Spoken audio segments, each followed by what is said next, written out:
Denotification ವಿಚಾರವಾಗಿ ಕುಮಾರಸ್ವಾಮಿ ಅವರಿಗೂ ಏನಾದರೂ ನೋಟಿಸ್ ಕೊಡುವಂತ ಅಗತ್ಯತೆ ಇದೆಯಾ ಸರ್?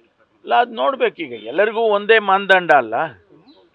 ಈ ಮಾನ್ಯ ಮುಖ್ಯಮಂತ್ರಿಗಳಿಗೆ ಒಂದು ಮಾನದಂಡ, ಕುಮಾರಸ್ವಾಮಿ ಅವರಿಗೆ ಇನ್ನೊಂದು ಮಾನದಂಡ ಮಾಡೋಕ್ಕಾಗೋದಿಲ್ಲ. ಎಲ್ಲ ಒಂದು ಮಾನದಂಡದಲ್ಲಿ ಕೆಲಸ ಮಾಡಬೇಕಾಗ್ತದೆ. ಈಗ ಇವ್ರಿಗೆ ನೋಟಿಸ್ ಕೊಟ್ಟಿದ್ದೀರಿ ಅಂದರೆ ಅವ್ರಿಗೆ ಕೊಡಬೇಕಲ್ಲ, ಅದನ್ನು ಕೇಳಿದ್ದೇವೆ ನಾವು ಶಾಸಕರೆಲ್ಲರೂ ಕೂಡ ಮಾನ್ಯ ರಾಜ್ಯಪಾಲರನ್ನು ಭೇಟಿ ಮಾಡಿದಾಗ ನಾವು ಅವರಿಗೆ ಇದನ್ನೇ ಕೇಳಿದು. ನೀವು 4 ಜನ ಮಂತ್ರಿಗಳಾಗಿದ್ದಂಥವರು, ಮುಖ್ಯಮಂತ್ರಿಗಳಾಗಿದ್ದಂಥವ್ರು, ಅವರಿಗೆ ನೀವು ನೋಟಿಸೇ ಕೊಟ್ಟಿಲ್ಲ, ವರ್ಷಗಟ್ಟಲೆ ನಿಮ್ಮ ಹತ್ರ ಫೈಲ್ ಇದೆ ಅಂತ ಹೇಳಿದಾಗ ತಕ್ಷಣ ಅವರು ನಾವು ಹೋಗುವ ಹಿಂದಿನ ದಿನವೇ ಫೈಲ್ಗಳನ್ನ ವೆರಿಫಿಕೇಷನ್ ಅಂತ ಏನೋ ಕ್ಲಾರಿಫಿಕೇಷನ್ ಅಂತ ವಾಪಸ್ ಕಳಿಸಿದ್ದಾರೆ. ಆನಂತರ ಕ್ಲಾರಿಫಿಕೇಷನು ಕೂಡ ಹೋಗಿದೆ ಅಲ್ಲ, ಲೋಕಾಯುಕ್ತದವರು ಕ್ಲಾರಿಫಿಕೇಷನ್ ಕೂಡ ಕೊಟ್ಟಿದ್ದಾರೆ.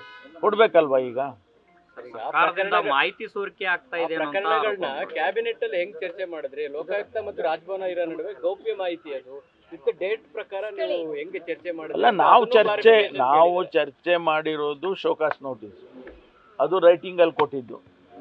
ಅದರಲ್ಲೇನು ನಮಗೆ ಸರ್ಕಾರದ ಸೀಕ್ರೆಟ್ ಅಂದರೆ ನಮ್ಮ ಸಚಿವ ಸಂಪುಟಕ್ಕಂತೂ ಗೊತ್ತಾಗಲೇ ಆಗಬೇಕಲ್ಲ.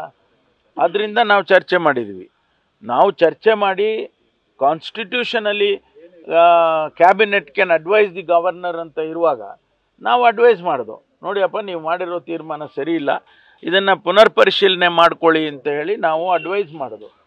ಅದು ತಪ್ಪು ಅಂತ ಹೇಳಕ್ಕೆ ಬರೋದಿಲ್ಲ. ಅವರು SIT ರಚನೆ ಮಾಡಿದ್ದೇವೆ. ಯಾಕೆಂದರೆ ದಿನನಿತ್ಯ ಒಂದೊಂದು ಕೇಸಸ್ಸು ಆ್ಯಡ್ ಆಗ್ತಾ ಇದೆ ಅವ್ರದ್ದು.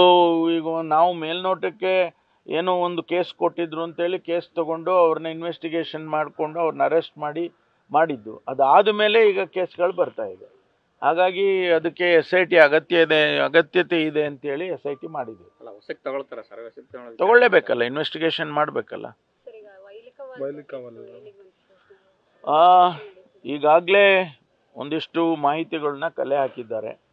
ನಾನು ಯಾವುದನ್ನು ಕೂಡ ಈಗ ಹೇಳಕ್ಕೆ ಬರೋದಿಲ್ಲ. ಆದರೆ ಆದಷ್ಟು ಶೀಘ್ರವಾಗಿ ನಾವು ಅವ್ರನ್ನ ಹಿಡಿದಾಕ್ತೀವಿ. ಯಾರಿದ್ದಾರೆ, ಒಬ್ಬರೋ ಇಬ್ಬರೋ ಗೊತ್ತಿಲ್ಲ, ಅದನ್ನು ಹಿಡಿದಾಕ್ತೀವಿ. ಸರ್, ವೈದ್ಯಕೀಯ ಶಿಕ್ಷಣ ಇಲಾಖೆಯಲ್ಲಿ ನಿಮ್ಮ ಸರ್ಕಾರದ ಸಚಿವರ ವಿರುದ್ಧ ಶರಣ್ ಪ್ರಕಾಶ್ ಪಾಟೀಲ್ ವಿರುದ್ಧ ಆರೋಪ ಮಾಡಿದ್ದಾರೆ. ರಾಜ್ಯಪಾಲರಿಗೂ ಕೂಡ ದೂರು ಕೊಡೋದಕ್ಕೆ ಮುಂದಾಗಿದ್ದಾರೆ. ಟೆಂಡರ್ನಲ್ಲಿ ಗೋಲ್ಮಾಲ್ ಆಗಿದೆ ಅಂತ ಹೇಳ್ಬಿಟ್ಟು ದಾಖಲೆ ಕೂಡ ರಿಲೀಸ್ ಮಾಡಿದ್ದಾರೆ. ನನಗೆ ಗೊತ್ತಿಲ್ಲ, ಅದ್ರ ಬಗ್ಗೆ ಹೆಚ್ಚು ಮಾಹಿತಿ ನನ್ನ ಹತ್ರ ಇಲ್ಲ. ಬಟ್ ಅವರು ಕೊಡಲಿ ಅಲ್ಲ, ಅದರನ್ನೇನು ತಪ್ಪಿಲ್ಲ. ಅವರು ಕೊಡೋದಕ್ಕೆ ಬೇಡ ಅಂತ ಯಾರು ಹೇಳೋಕ್ಕಾಗಲ್ವಲ್ಲ. ಸರ್, ಪರಶುರಾಮ್ ಅವರು ಆತ್ಮಹತ್ಯೆ ಆದಮೇಲೆ ಸರ್ಕಾರ ಪರಿಹಾರ ಘೋಷಣೆ ಮಾಡಿತ್ತು. ಆದರೆ ಸರ್ಕಾರದಿಂದ ಈವರೆಗೂ ಕೂಡ ಪರಿಹಾರ ಹೋಗಿಲ್ಲ ಅನ್ನುವಂಥ. ಇಲ್ಲ, ಅದು ವರ್ಕೌಟ್ ಮಾಡ್ತಾ ಇದ್ದಾರೆ. ನಮ್ಮಲ್ಲಿ ಅವ್ರದ್ದು ಇನ್ಶೂರೆನ್ಸ್ನಲ್ಲಿ ನಾವು 25 lakhs ಕೊಡ್ತೀವಲ್ಲ, ಅದನ್ನು ಕೂಡ ತ್ವರಿತಗತಿಯಲ್ಲಿ ಕೊಡ್ತೀವಿ. ಆ ಹೆಣ್ಮಗಳು ಅವರಿಗೆ ನಮ್ಮ ಇಲಾಖೆಯಲ್ಲಿ ಕೆಲಸ ಕೊಡ್ತೀವಿ ಅಂತ ಹೇಳಿದ್ದು. ಆದರೆ ಅವರು ನಮ್ಮ ಪೊಲೀಸ್ ಇಲಾಖೆಯಲ್ಲಿ ಬೇಡ, ನನಗೆ ಬೇರೆ ಇಲಾಖೆಯಲ್ಲಿ ಕೊಡಿಸಿ ಅಂತ ಹೇಳಿದರೆ, ಅದರಿಂದ DPRನವರು ವರ್ಕೌಟ್ ಮಾಡಿ ಕೊಡಬೇಕಾಗುತ್ತೆ. ಅದನ್ನು ಮಾಡ್ತಾ ಇದ್ದೀವಿ. ನಾಗಮಂಗಲ ಗಲಾಟೆ ವಿಚಾರದಲ್ಲಿ ಅವರು ಯಾರು ಕೂರಿಸಿದ್ರು ಅವನು ಬ್ರೈನ್ ಸ್ಟ್ರೋಕ್ ಆಗಿ ತೀರ್ಕೊಂಡ್ರು ಅನ್ನುವಂಥದ್ದು, ಅದಾದ್ಮೇಲೆ JDSನವರು ಆರೋಪ ಮಾಡ್ತಿದ್ದಾರೆ. ಈ ಸಾವಿನ ಹೊಣೆಯನ್ನ ಸರ್ಕಾರ ಹೊರುತ್ತಾ? ಯಾಕೆ ಈ ರೀತಿಯಾಗಿ ಅವ್ರನ್ನ ಊರು ಬಿಡಿಸಿ, ಅವರು ಇಟ್ಟಿದ್ರು ಅನ್ನೋ ಕಾರಣಕ್ಕೆ ಊರು ಬಿಟ್ಟು ಈ ರೀತಿಯಾಗಿ ಆಘಾತಕ್ಕೊಳಗಾಗಿ ಅವರು ಸಾವನ್ನಪ್ಪಿದ್ದಾರೆ? ಯಾರು ಹೊಣೆ ಇದಕ್ಕೆ? ಅದ್ರ ಬಗ್ಗೆ ನಾನು ಪ್ರತಿಕ್ರಿಯೆ ಮಾಡೋದಿಲ್ಲ.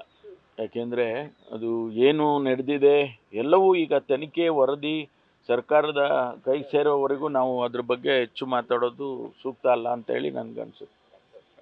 Thank you. ನ್ಯೂಸ್ ಫಸ್ಟ್, ನಿರ್ಭೀತಿಯಿಂದ ನಿಮ್ಮ ಪರವಾಗಿ.